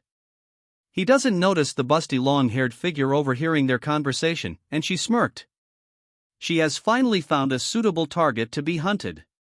Days later, at Yudare, there is finally the day where the students make their hero names, which all of them made except for Bakugo, who still had a cast on his recovering arm, and that he had to write his hero name left-handed. He became increasingly angry when Midnight doesn't accept the names he had written. They were then given nominations to train under other pro heroes. Midnight prayed that she would have to nominate Izuku, but the principal noticed her behavior around the boy, and rigged the nomination so that Izuku may train under someone else. And much to All Might's fear, it is Gran Torino, the old pro hero, who is known to be the fastest. Izuku trained under Torino for the whole day. Meanwhile, at a discreet alleyway in Hosu, Izumi meets with a masked man holding blades and daggers. So, I guess we had a deal, then. You can do whatever you want, as long as you give me some people to act as my guards. Stain replied. That won't be a problem, she said, as she loaded 3 cards into her gun. Summon card, Sludge Villain, Shark Villain, and OMU. And upon the pulling of the trigger, 3 villains appear, being shot out of the gun barrel as holograms at first, before becoming real in a matter of seconds. Now, let me deal with Endeavor, and the other villains that might attack. These 3 should be enough. Just, who are you? Just a passing through quirk sniper, remember that. Attack card, Warp Gate. Izumi pulls the trigger, opening a black portal which she used to head towards the city square, where she knew Tamura would release his own army of Nomu to terrorize the city. In a matter of seconds, upon touching the Nomu in the vicinity, she stole their powers and life force, transferring them into cards. Now, let's run rampant in my style, she said as she readied the cards. Meanwhile, Torino and Izuku are on a bullet train, in their hero costumes. Izuku had transformed into Deku, whom he named during class that day, which caused Bakugo to glare at him. This also resulted in the entire class knowing Deku's real identity. Well, they're going to know either way. Suddenly, a hero crashes into the train, and a Nomu appears. Torino then tackled it out of the train, to save the passengers and Deku. Deku knew something is wrong in Hosu, and went on to check. In the city square, Endeavor is already there, fighting the Nomu all by himself. What is this? They're much tougher than I expected. It's because they're my summons. Endeavor stood up, and looked at the source of the voice, to see a dark green-haired girl wearing the Udata uniform. Yahoo! It's finally lovely to have met you, Pro Hero Endeavor. Who are you? Just a quirk sniper, nothing much. Then Endeavor remembered what the news yesterday was talking about, the person who caused Tenya and Bakugo to be hospitalized. Is her. What are you after? Isn't it obvious, Mr. Endeavor? Your quirk, of course. Hand it over to me. Endeavor then charged towards her, but a Nomu blocked the way, punching him away. I should let you know that my summons are much more stronger and resilient than the original. Struggle all you want. A winged Nomu crushes Endeavor from above, but was then lifted with little effort. He scorched the Nomu with his quirk, making it return into being a card. You're tougher than I expected, but this ᴂᴇ'ʟ is afraid that this is getting old. Transform card, Quirk Sniper. Izumi then transformed into her costume, and whisked past Endeavor a couple of times, sending him immobile in the air, before she plunged him back into the earth. Now, let this ᴂᴇ'ʟ confiscate your quirk. She enclosed her distance to Endeavor, his fiery body still soars. He made a smirk. You do know that I can scorch you when you get near, right? Izumi chuckled sadistically. How do you think I stole my world's version of Shigaraki Tamura? You're such an airhead to be a hero, Mr. Endeavor. She then inserted a card, attack card, Quirk Sniper. She pointed her gun at Endeavor, and pulled the trigger. A huge gust of vacuum-like wind then begins to pull Endeavor's quirk out, in the shape of a fiery ball. Endeavor screamed as he can feel his powers being drained and stolen. Izumi smiled, as she continued to hold her finger on the trigger until suddenly a huge mass hits her in the back, forcing her to cancel stealing Endeavor's quirk. It's Torino, who had smashed the Nomu right towards her. TCH. So I think it won't be that easy. The other Nomu returned, and Izumi blows a kiss towards the two pro heroes. ᴡᴇ'ʟ shall leave these two for you, then bye-bye. She then summoned a portal to warp away, towards Stain. At Stain's location he is overpowering Tenya, licking his blood to paralyze him. He is about to finish the class rep of 1A off, until Izuku suddenly came into the spotlight. Final attack card DDD Deku. Stain was kicked by Deku, who launched through a row of holographic cards. You are Midoriya. I'm sorry I'm late, Ida-san. Leave him to me now. No. You shouldn't be here. Ida-chan is correct. You shouldn't be meddling with something he can't handle. A portal opens behind Stain, revealing a girl in a costume which looked like Deku. That costume, and gun. Don't tell me you're the... Yes, ᴡᴇ'ʟ is the quirk sniper everyone is talking about, Izuku. How does she know his name? She may have Midoriya as a surname, but surely... Why are you doing this, Izumi? Why indeed? Stain then felt a knife being plunged into his back. You betrayed me. The plan failed, and I'm just here to tie up loose ends after all. I couldn't let you harm Izuku in any way. You don't understand. He has the traits of a true pro hero. I'm not going to. But if you're forced to, then what? Izumi laughed, before kicking Stain off. What's exactly your motive?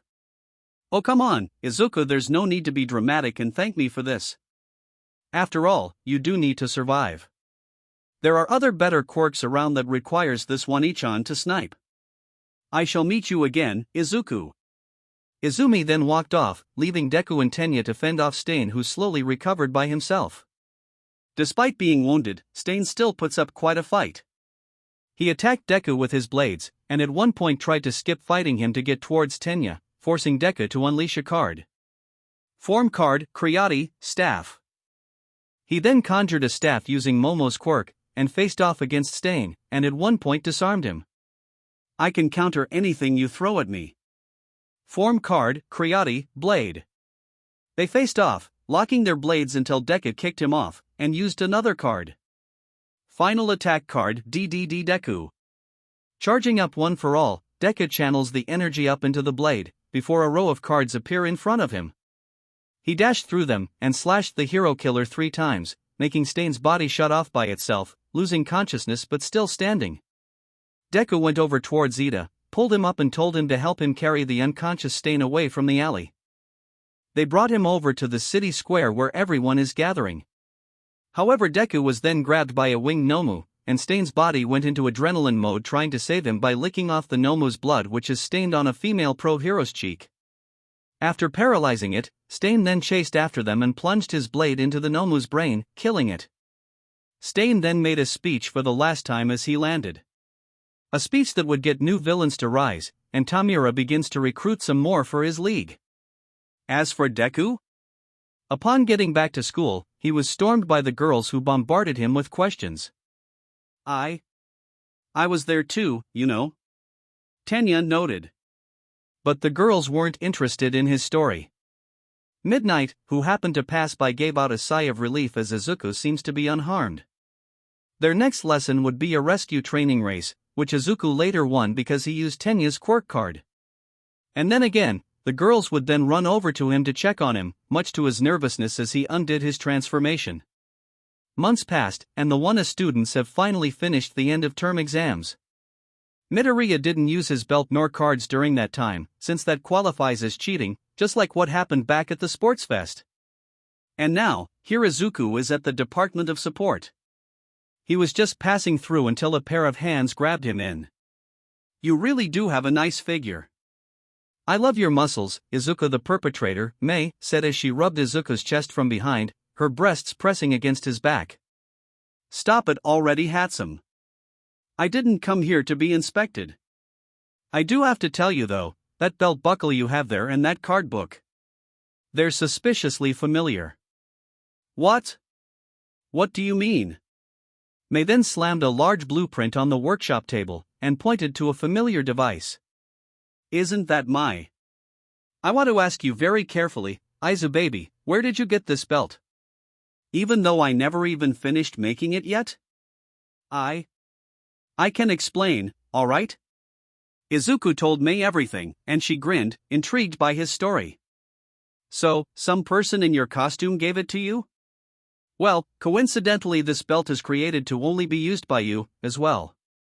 It was then when Izuku realized it. What if the figure who gave him the belt is him from a distant future, like what Toru, Jiraiya, and the invading villains back at the USJ incident told him about their nightmares?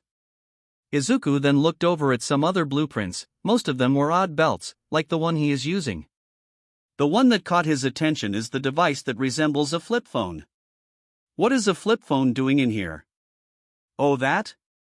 That's MK.555. My latest project. It's almost done. Mark. 555? Yes, or you may call it zero gravity. So this one is for Achiko? So perceptive. It is for her. I just need to finish tweaking some data here and it's done. And upon the press of a button, it's complete. The flip phone-like object which is on the other workbench then said power on. That's nice, but where's the belt? And they searched the entire department for the damn thing, until they finally found it being brought by Power Loader, who was intrigued by the belt's design. Afterwards, Mei put the belt and the device into a small metal suitcase. Inside there is also a strange digital camera-like device, a laser pointer, and some sort of hilt for a blade. And the finishing touches. Mei then placed a pile of papers into the case, which turns out to be the manual on how to use the devices. Makes sense, this thing is too complex to use. Oh, and Hatsum. Yes? Did you come up with this idea? To make power-up belts? Nope. But some girl who had a striking similarities with you gave me the blueprints and the materials. Izuku then remembered what Izumi said back at Hosu. There are other better quirks around that requires this ᴡᴇ'ʟ to snipe. That's what she said. Hatsum, did she use cards? Indeed, from those cards I can insert the quirks contained within to power up the devices I'm making. And after a quarter of hour, Mei explains to Izuku about the device and its use in combat, and such Izuku realized that it's already late. Mei then gave the case to him, telling him to bring it to Achiko the next time he met her. A couple of days later, somewhere. Izuku was struggling against a muscular villain, a crazed one indeed. You are already defeated. I have won this, hero. Here Izuku is, at the forest training camp. He is separated with the others, and is now protecting a little boy who detests heroes at first. Is that so? You're mistaken. A hero can only be defeated if he draws his last breath, and I won't let you get even more closer to this boy. Izuku said, shielding a boy behind him.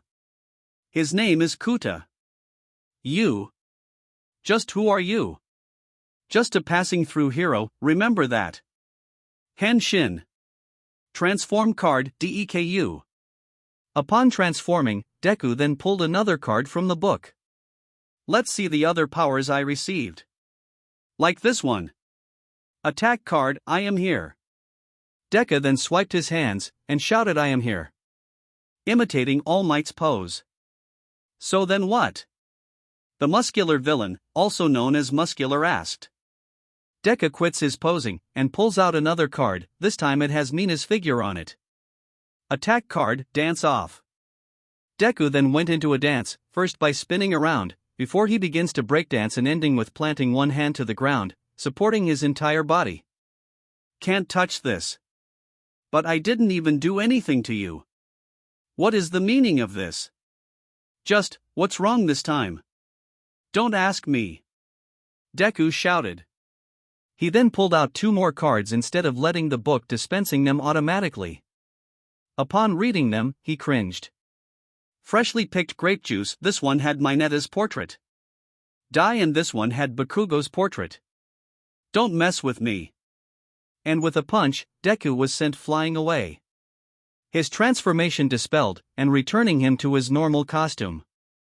Deku! You alright? Barely. Oh, how unlucky I am today.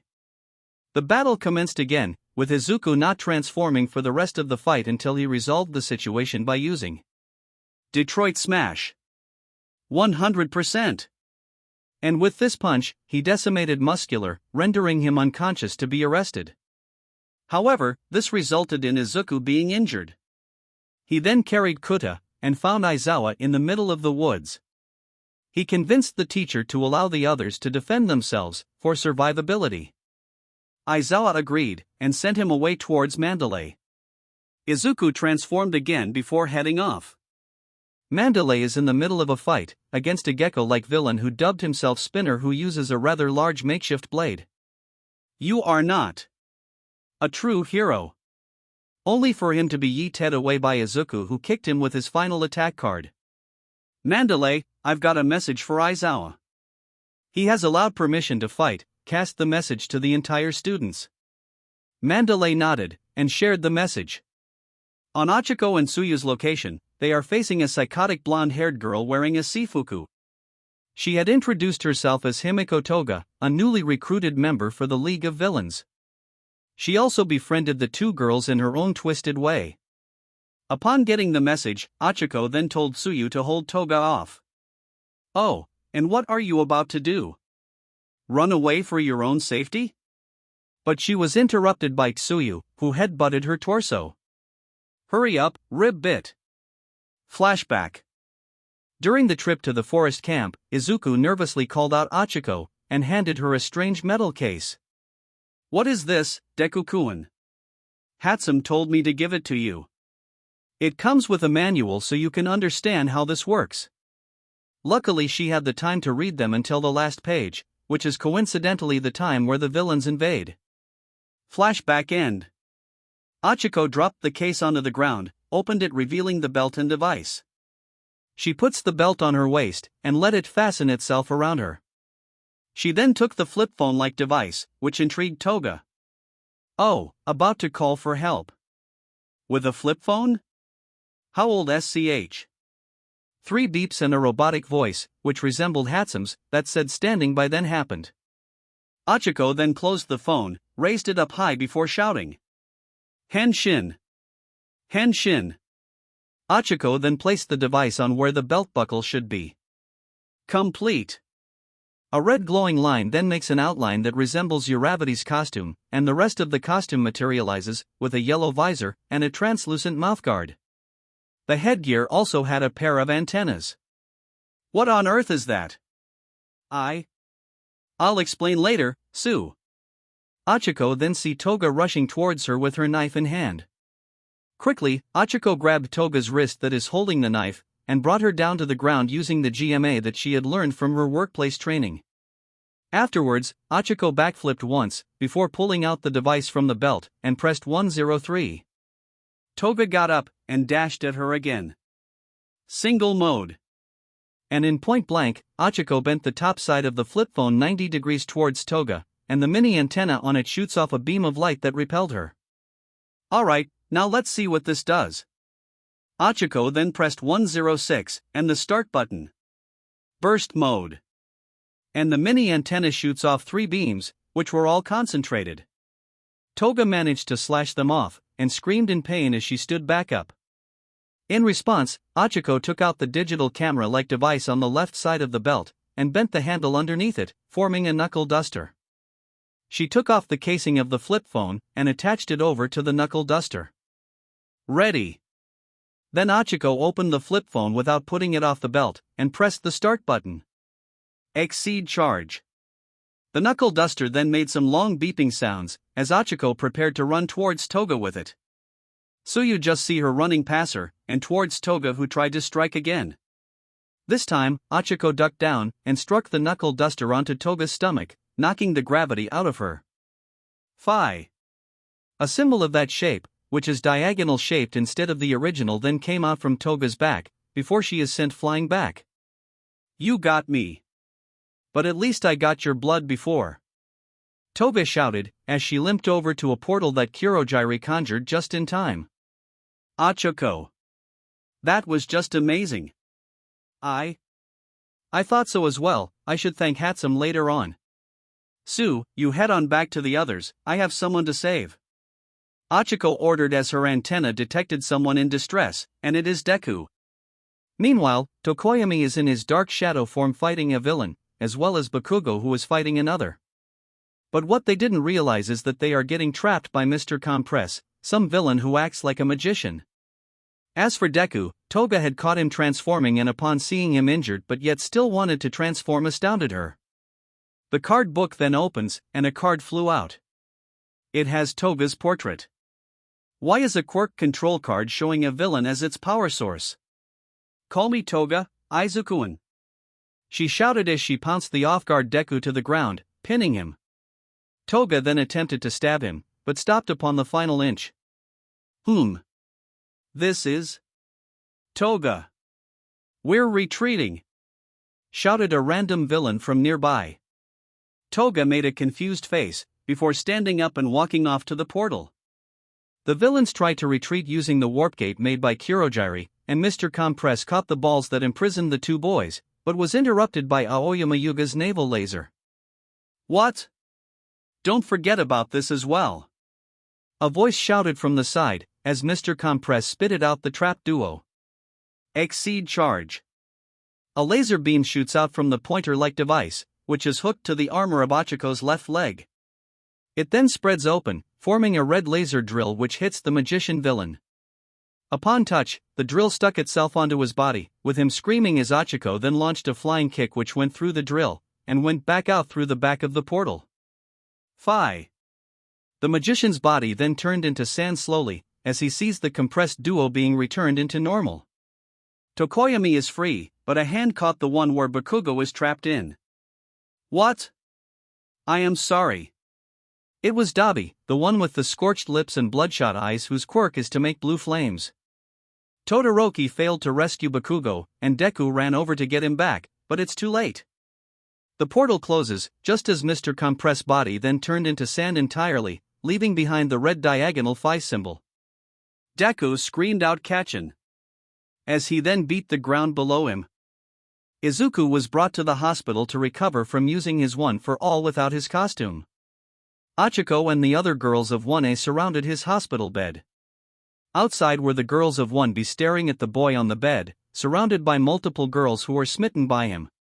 Why is a boy like him this popular with the girls? A red-haired girl asked.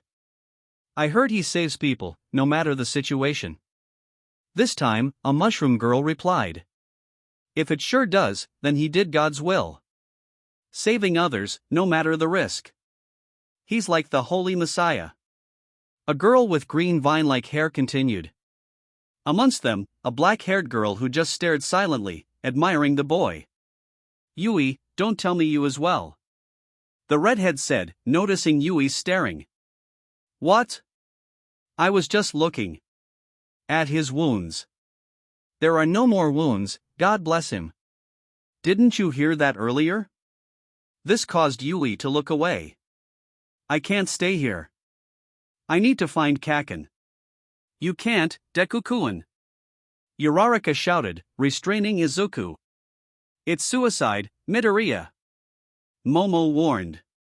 If you go, then your future will be lost.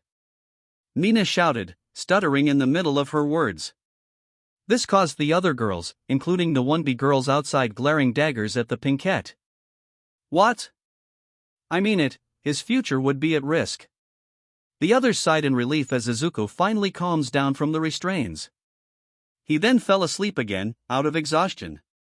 Many days later, at night, Kirishima told Izuku that Momo has changed her mind, and decided to join in saving Bakugo, and that Shuto was joining as well. But later they were stopped by Tenya, who punched Izuku in the face for insisting to go, and fearing that the latter would repeat the same mistake at Hosu, being taken away. But Izuku being Izuku, he kept on going. As the group went on train, they didn't notice a silver-haired teen girl following them from behind. Their destination is Yokohama. They would execute the raid covertly. Kirishima had brought a pair of night vision goggles he bought online just in case. Meanwhile, Bakugo is tied up at the main hideout, being coerced into joining the villains. Remembering Best Jeanist, he rejected their offer by delivering an explosive punch at Tamura. Elsewhere, on another hideout, the group finds a dark room. Kirishima puts on the goggles and yelped in surprise. Inside the place are tubes that contain more Nomu, but what caught their attention is the figure armed with a gun standing in front of them. Izumi. Era? Izuku, Ida-chan. What a coincidence for you to be here.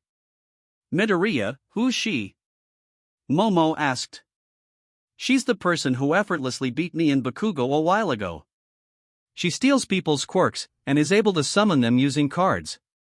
Ida replied. But we don't know if she's our enemy or not this time. What's your purpose here, Izumi?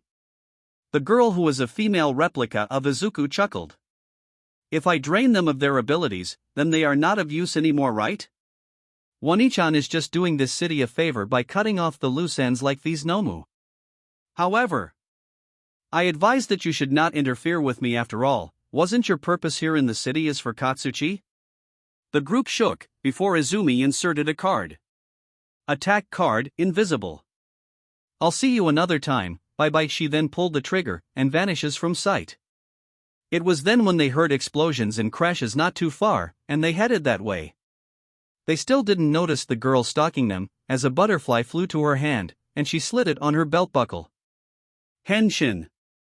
Back at the main hideout, a knock is heard on the door, claiming to be the pizza delivery boy until suddenly from the opposite wall All Might appears. This shocked the villains, and Tamura is about to order Kurogiri to warp everyone out, not before a huge gust of wind just knocked the whole interior out cold. All Might himself is surprised. Woods, it's you, isn't it? No. My wood is not that fast. But Bakugo saw a glimpse of the figure for a split second. The figure wore a sleek black jumpsuit underneath plates of armor painted red. The figure also wears an odd belt. Who is? The figure nodded at Bakugo, before they whizzed away. Why aren't the Nomu responding? A mysterious figure asked, before he light his eyes onto one of the Wild Pussycats member Ragdoll. He plans to find the missing Nomu, and he adjusts the quirk to gain it. He approached Ragdoll, until a gust of wind sends him flying backwards. This speed. Overclock. But I thought Ragdoll noticed that her binds are off, and ran off. The figure tries to go after her, but another gust of wind hits him and sending him to the ground. Why didn't I take her quirk at the beginning, again? Back at the main HQ, Toga unbounded herself using the small knife she had snuck on her wrists to cut off the binds that were created by Kemui Woods after they were beaten by the gust of wind. Toga also wondered, what kind of attack was that, but shrugged it off, as she cut off her restraints, when nobody is looking, and quickly freed the others. Kurogiri then warped them away. When the heroes noticed, they shouted in dismay. The whole league is gone. Elsewhere, at the warehouse where the Nomu were stored, they warped out only to be shocked by the dried, mummified forms of what once were the Nomu. Ah, you're all here, it seems. Thanks for saving ᴘᴟ-chan. The problem to find you. Toga shivered. The figure showed herself, holding a dozen of cards. They were strong enough, so I sealed them into being my own puppets. No way. Kurogiri said. Now, let this ᴘᴟ-chan ease her boredom by facing you. Transform card. Henshin. Quirk Sniper.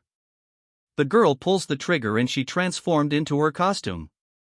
The villains, which include Tamura, Magna, Spinner, Mustard, Twice, Davi, and Kurogiri, were on alert and readied their attacks as Toga stepped back, her body trembling at the sight of the girl in front of her. Izumi.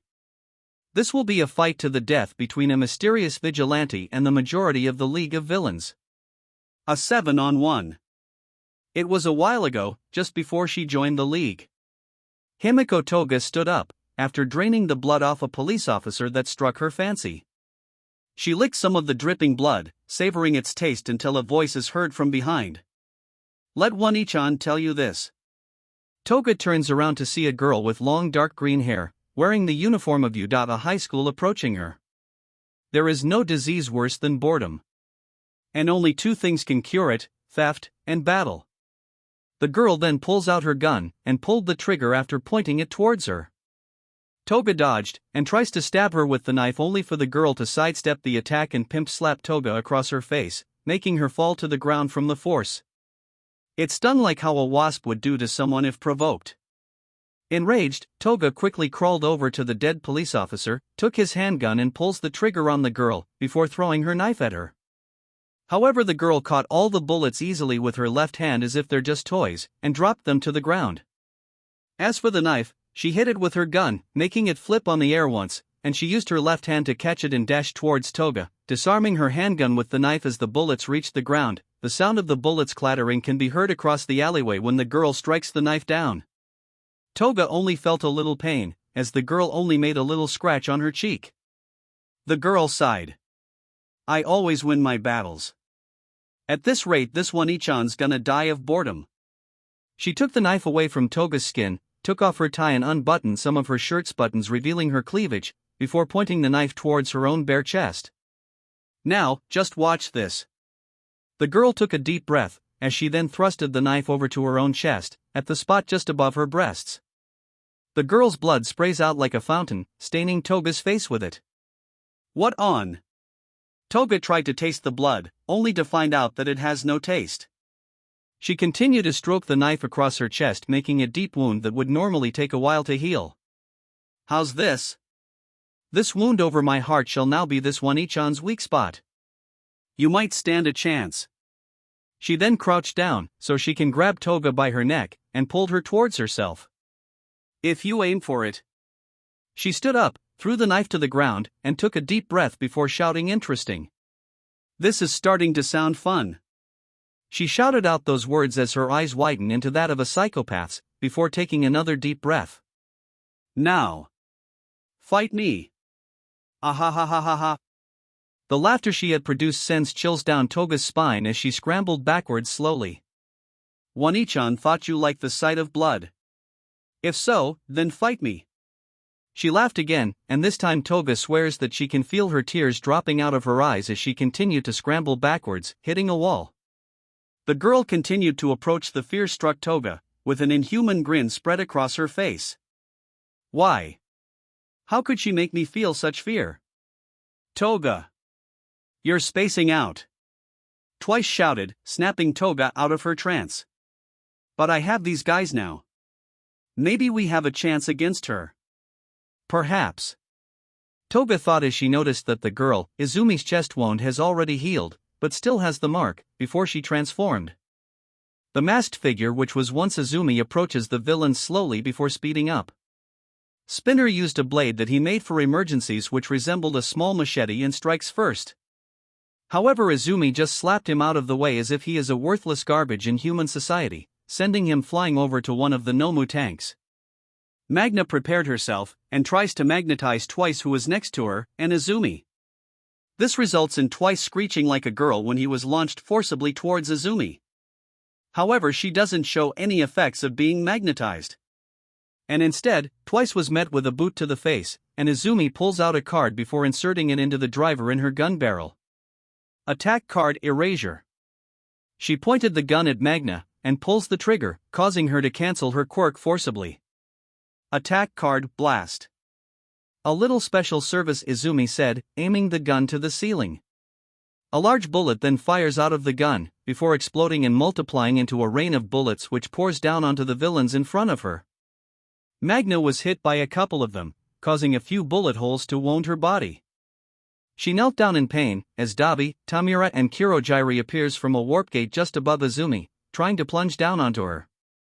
The three tries a combination attack with Kurogiri's raw power, Tamura's disintegrating quirk and Dabi's blue flames. However, Izumi noticed them and inserted another card.